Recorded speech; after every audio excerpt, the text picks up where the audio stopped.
Hello friends, welcome back to my YouTube channel arts students corner. कैसे हैं आप लोग? अच्छे होंगे आप लोग, मुझे उम्मीद है, और पढ़ाई लिखाई भी अच्छे से कर रहे होंगे।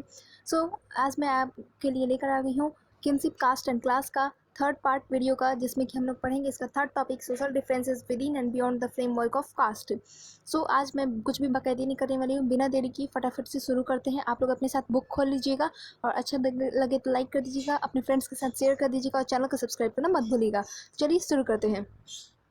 हमारा थर्ड टॉपिक है सोशल डिफरेंसेस, यानी कि सामाजिक विषमताएं within and beyond the framework of caste, यानी कि वर्ण व्यवस्था के दायरे में और उससे परे। फटाफट से इसको पढ़ना शुरू करते हैं, इसका लाइन बाय लाइन हिंदी समझने की कोशिश करते हैं। You are probably familiar with the term caste, which refers to a set of hierarchically ordered social categories. संभवतः आप जाति शब्द से परिचित होंगे, जो एक सोपानात्मक सामाजिक वर्गीकरण को दर्शाता है। सबको पता होगा जाति धर्म क्या होता है, क्योंकि हमारे सोसाइटी में ये बहुत कॉमन है। The ideal order was laid down in the Dharmasutra and धर्मशास्त्र। धर्मसूत्रों और धर्मशास्त्रों में एक आदर्श व्यवस्था का उल्लेख किया गया था। Brahmans claim that this order in which they were ranked first was divinely ordained, while placing groups classified as Shudra and untouchables at very bottom of the social order. Positions within the order were supposedly determined by birth. तो आप लोग जानते ही होंगे, चार होते हैं, पहले ब्राह्मण, क्षत्रिय, वैश्य, शूद्र। तो ब्राह्मणों का यह मानना था कि यह व्यवस्था, जिसमें स्वयं उन्हें पहला दर्जा प्राप्त है, एक दैवीय व्यवस्था है, मतलब कि ये देवताओं के समय से ही चली आ रही है। शूद्रों और अस्पृश्यों को सबसे निचले स्तर पर रखा जाता था। इस व्यवस्था में दर्जा संभवतः जन्म के अनुसार निर्धारित माना जाता था, जो कि अभी भी माना जाता है। बहुत जगह आपको इस पर डिबेट्स मिलेंगी कि कर्म के आधार पर माना जाए कि जन्म के आधार पर, बट अभी भी जो पहले के माइंडेड के लोग हैं, पुराने ज़माने के, उन लोग का यही मानना है कि जन्म के आधार पर ही होता है। बट आजकल के जो यंग यूथ है, वो उनका मानना है कि नहीं, इसे कर्म के आधार पर करना चाहिए। ऐसे बहुत सारे डिबेट्स हैं, आप चाहें तो इसको देख सकते हैं, इसके बारे में जान सकते हैं। यूट्यूब पे आपको, गूगल पे बहुत सारे आपको मिल जाएंगे मटेरियल्स, जिससे आप ये जान सकते हैं। आगे पढ़ते हैं। द राइट ऑक्यूपेशन इसका फर्स्ट सब टॉपिक है, जिसका मतलब होता है उचित जीविका। The Dharmsutras and Dharmshastra also contain rules about the ideal occupations of the four categories of varnas. Four categories और वर्ण। धर्म सूत्र और शास्त्रों, यानी कि धर्म शास्त्रों में चारों वर्गों के लिए आदर्श जीविका से जुड़े कई नियमों मिलते हैं। Brahmins were supposed to study and teach the Vedas, perform sacrifices and get sacrifices performed, and give and receive gifts. तो जो ब्राह्मणों का कार्य अध्ययन, वेदों की शिक्षा, यज्ञ करना और करवाना था, उनका काम दान देना और लेना था। Kshatriyas were engaged in war, protect people and administer justice, study the Vedas, get sacrifices performed and make gifts. क्षत्रियों का कर्म युद्ध करना, लोगों को सुरक्षा प्रदान करना, न्याय करना, वेद पढ़ना, यज्ञ करवाना और दान दक्षिणा देना था। The last three occupations were also assigned to the Vaisyas, who were in addition expected to engage in agriculture, pastoralism and trade. अंतिम तीन कार्य वैश्यों के लिए भी थे, साथ ही उनसे कृषि, गौपालन और व्यापार का कर्म भी अपेक्षित था। शूद्र were assigned only one occupation, that of serving the three higher वर्ण्स, और शूद्रों के लिए मात्र एक ही जीविका थी, तीनों उच्च वर्णों की सेवा करना। तो यहाँ पे उनके काम बताए गए हैं, जो कि पुराने इंस्क्रिप्शंस में हमें मिलता है, जिससे हमें जानकारी मिली है। उसके बारे में ये बताया गया है कि चारों वर्ण थे, उनके क्या क्या काम निर्धारित किए गए थे। चलते हैं नेक्स्ट पैरा की तरफ। The Brahmins evolved 2 or 3 strategies for enforcing these norms. इन नियमों का पालन करने के लिए ब्राह्मणों ने 2-3 नीतियां अपनाई। One, as we have just seen, was to assert that the वर्ण order was of divine origin. एक, जैसा कि हमने अभी पढ़ा है, यह बताया गया कि वर्ण व्यवस्था की उत्पत्ति एक दैवीय व्यवस्था है। Second, they advised kings to ensure that these norms were followed within their kingdoms. दूसरा, वे शासकों को यह उपदेश देते थे कि वे इस व्यवस्था के नियमों का अपने राज्य में अनुसरण करवाएं, पालन करवाएं। And third, they attempted to persuade people that their status was determined by birth. However, this was not always easy, so prescriptions were often reinforced by stories told in the Mahabharata and other texts. और तीसरा, उन्होंने लोगों को यह विश्वास दिलाने का प्रयत्न किया कि उनकी प्रतिष्ठा जन्म पर आधारित है, किंतु ऐसा करना आसान बात नहीं थी। अतः इन मानदंडों को बहुधा महाभारत जैसे अनेक ग्रंथों में वर्णित कहानियों के द्वारा बल प्रदान किया जाता था।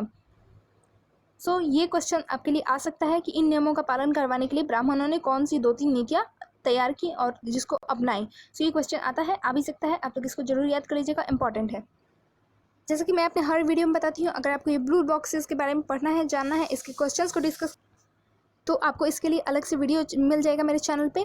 इसी चैप्टर के प्लेलिस्ट में मिल जाएगा आपको। इंपॉर्टेंट क्वेश्चंस के भी वीडियो मिल जाएंगे, 1 मार्क्स क्वेश्चंस के भी वीडियो मिल जाएंगे, 1 वर्ड्स के भी मिल जाएंगे। चलिए बढ़ते हैं नेक्स्ट अपने पैरा की तरफ।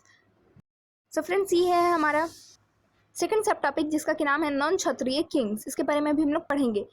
चलिए शुरू करते हैं, इसको लाइन बाय लाइन समझने की कोशिश करते हैं हिंदी में कि क्या इसमें दिया हुआ है। अकॉर्डिंग टू द शास्त्र only Kshatriya could be Kings.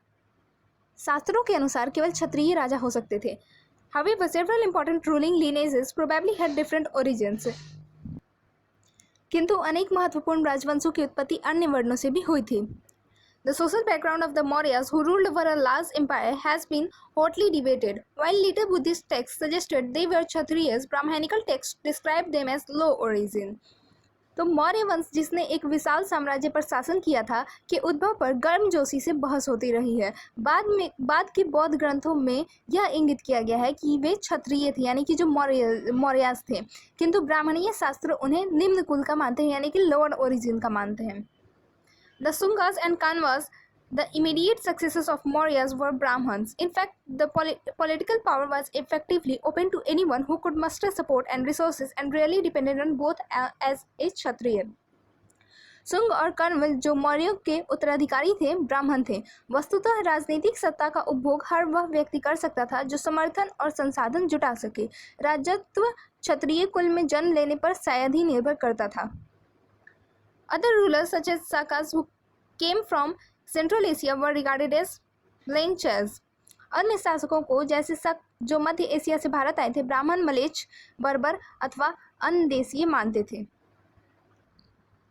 Brahmins. However, one of the earliest inscriptions in Sanskrit described how Rudradaman, the best known Sak ruler, rebuilt Sudarshan Lake. This suggests that powerful, इसको हम लोग पढ़ेंगे मलेच्छ हिंदी में, and मलेच्छस मलेच्छ पढ़ते हैं, वह familiar with सांस्कृतिक traditions. किंतु संस्कृत के संभवतः आरंभिक अभिलेखों में से एक में प्रसिद्ध शक राजा रुद्रदमन द्वारा सुदर्शन सरोवर के जीर्णोद्धार का वर्णन मिलता है। इससे यह ज्ञात होता है कि शक्तिशाली मलेच्छ संस्कृतियां परिपाटी से अवगत थे। It is also interesting that the best known ruler of the Satvahana dynasty, Gautamiputra Sri Satakani, claimed to be both a unique Brahman and a destroyer of the pride of Kshatriyas.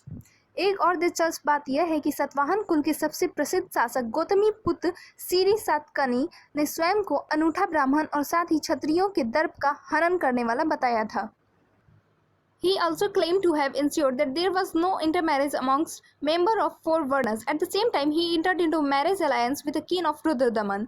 उसने यह भी दावा किया कि 4 वर्णों के बीच विवाह संबंध होने पर उसने रोक लगाई, किंतु फिर भी रुद्रदमन के परिवार से उसने विवाह संबंध स्थापित किए। As you can see from this example, integration within the framework of caste was often a complicated process. जैसा कि आप इस उदाहरण में के द्वारा देख सकते हैं या इस उदाहरण में देख सकते हैं, जाति प्रथा के भीतर आत्मसात होना बहुधा एक जटिल सामाजिक प्रक्रिया थी। The Satavahanas claimed to be Brahman, whereas according to the Brahmins, kings ought to have been Kshatriyas. They claimed to uphold the fourfold Varn order, but entered into marriage alliances with people who were supposed to be excluded from the system. Satavahana स्वयं को ब्राह्मण वर्ण का बताते थे, जबकि ब्राह्मणीय शास्त्र के अनुसार राजा को क्षत्रिय होना चाहिए। वे चतुर्वर्णी व्यवस्था की मर्यादा बनाए रखने का दावा करते थे, किंतु साथ ही उन लोगों से वैवाहिक संबंध भी स्थापित करते थे जो इन वर्ण व्यवस्था से बाहर थे। और जैसा कि हमने देखा, and as we have seen, they practiced endogamy instead of the exogamous system recommended in the Brahmanical text. और जैसा कि हमने देखा, वह अंतर्विवाह पद्धति का पालन करते थे, न कि बहिर्विवाह प्रणाली का जो ब्राह्मणीय ग्रंथों में प्रस्तावित है। सो हमने सब टॉपिक में पढ़ा कि कैसे जो क्षत्रिय नहीं थे वो भी राजा बने। उन्होंने बहुत सारे ब्राह्मणिकल जो भी उनके टेक्स्ट थे, जो भी उनके रूल्स थे, उनको फॉलो नहीं किया, फिर भी वो खुद को ब्राह्मण बताते थे। तो ये सब हमने इसमें पढ़ा, नॉन क्षत्रिय किंग्स, जो कि सब टॉपिक था हमारा दूसरा। थर्ड सब टॉपिक है जातीज एंड सोशल मोबिलिटी, यानी कि जाति और सामाजिक गतिशीलता। इसको भी हम लोग फटाफट से पढ़ लेते हैं। These complexities are reflected in another term used in text to refer to social categories, जाति। ये जटिलताएं समाज की वर्गीकरण के लिए शास्त्रों में प्रयुक्त एक और शब्द जाति से भी स्पष्ट होती हैं। ब्राह्मणिकल थ्योरी जाति लाइक वर्ण वाज बेस्ड ऑन बर्थ। ब्राह्मणीय सिद्धांत में वर्ण की तरह जाति भी जन्म पर आधारित थी। However, while the number of varnas were fixed at 4, there was no restriction on the number of jatis. किंतु वर्ण जहाँ मात्र 4 थे, वहीं जातियों की कोई निश्चित संख्या नहीं थी। In fact, whenever Brahmanical authorities encountered new groups, for instance, people living in forests such as the Nishads, or wanted to assign a name to occupational categories such as the goldsmith or swarnkar, which did not easily fit into the fourfold one system, they classified them as jatis. Jatis which shared a common occupation or profession were sometimes organized into श्रेणीज or guilds. वस्तुतः जहाँ कहीं भी ब्राह्मणीय व्यवस्था का नए समुदायों से आमना सामना हुआ, उदाहरणतः जंगल में रहने वाले निषाद या फिर व्यवसायिक वर्ण जैसे स्वर्णकार, जिन्हें 4 वर्णों वाली व्यवस्था में समाहित करना संभव नहीं था, उनका जाति में वर्गीकरण कर दिया गया। वे जातियां जो एक ही जीविका अथवा व्यवसाय से जुड़ी थी, उन्हें कभी कभी श्रेणियों में भी संगठित किया जाता था। We seldom come across documents that record the histories of these groups. हालांकि इन समुदायों के इतिहास का लेखा जोखा हमें कम ही प्राप्त होता है, बट देयर आर एक्सेप्शंस, लेकिन कुछ अपवाद हैं। One interesting stone inscription found in Mandsaur, Madhya Pradesh, records the history of a guild of silk weavers who originally lived in Lata, Gujarat, from where they migrated to Mandsaur, they known as Dashapura. किंतु कुछ अपवाद हैं, जैसे कि मंदसौर से मिला अभिलेख। इसमें रेशम के बुनकरों की एक श्रेणी का वर्णन मिलता है जो मूलतः लाट प्रदेश के, जो कि गुजरात में निवासी थे और वहां से मंदसौर चले गए थे, जिसे उस समय दसपुर के नाम से जाना जाता था। It states that they undertook the difficult journey along with their children and kinfolk as they had heard about the greatness of local king and wanted to settle in his kingdom. Mandsaur चले गए थे। यह कठिन यात्रा उन्होंने अपने बच्चों और बांधवों के साथ तय की थी और संपन्न की। उन्होंने वहां के राजा की महानता के बारे में सुना था, अतः वे उस राज्य में बसना चाहते थे। The inscription provides a fascinating glimpse of complex social processes and provides insights into the nature of guilds और श्रेणीज। यह अभिलेख जटिल सामाजिक प्रक्रियाओं की झलक देता है तथा श्रेणियों के स्वरूप के विषय में अंतर्दृष्टि प्रदान करता है। Although membership was based on a shared craft specialization, some members adopted other occupations. कुछ सदस्य अन्य जीविका भी अपना लेते थे, हालांकि श्रेणी की सदस्यता शिल्प में विशेषज्ञता पर निर्भर थी। It also indicates that the members shared more than a common profession. They collectively decided to invest their wealth earned through their craft to construct a splendid temple in honor of the sun god. इस अभिलेख से यह भी ज्ञात होता है कि सदस्य एक व्यवसाय के अतिरिक्त और चीजों में भी सहभागी होते थे। सामूहिक रूप से उन्होंने शिल्प कर्म से अर्जित धन का सूर्य देवता के सम्मान में मंदिर बनवाने पर खर्च किया। सो फ्रेंड्स, हमारा थर्ड सब टॉपिक भी खत्म हो गया। उम्मीद है आप लोग को समझ आ रहा होगा अच्छे से। लाइन बाय लाइन मैं एक्सप्लेन कर ही नहीं हूँ, इंग्लिश बोल रही हूँ, उसके बाद हिंदी बोल रही हूँ, तो आप लोग को समझ आ रहा होगा। प्लीज़ अपने साथ बुक खोल के जरूर बैठिएगा। बढ़ते हैं फोर्थ सब टॉपिक की ओर, जिसका कि नाम है बियॉन्ड द 4 वर्नर्स इंटीग्रेशन। 4 वर्णों के परे एकीकरण। इंटीग्रेशन मतलब एकीकरण। Given the diversity of the subcontinent, there were and always have been populations whose social practices were not influenced by Brahmanical ideas. उपमहाद्वीप में पाई जाने वाली विविधताओं की वजह से यहाँ हमेशा से ऐसे समुदाय रहे हैं जिन पर ब्राह्मणीय विचारों का कोई प्रभाव नहीं पड़ा है। When they figure in Sanskrit texts, they are often described as odd, uncivilized or even animal-like. Sanskrit साहित्य में जब ऐसे समुदायों का उल्लेख आता है तो उन्हें कई बार विचित्र, असभ्य और पशुवत चित्रित किया जाता है। In some instances, these included forest dwellers for whom hunting and gathering remain an important means of subsistence. Categories such as Nisads, to which Eklavya is supposed to have belonged, are example of this. ऐसे कुछ उदाहरण one प्रांतर में बसने वाले लोगों के हैं जिनके लिए शिकार और कंदमूल संग्रह करना जीवन निर्वाह का महत्वपूर्ण साधन था। निषाद वर्ग जिसे एकलव्य जुड़ा माना जाता है, इसी का उदाहरण है। एकलव्य के बारे में आप सब लोगों ने सुना ही होगा।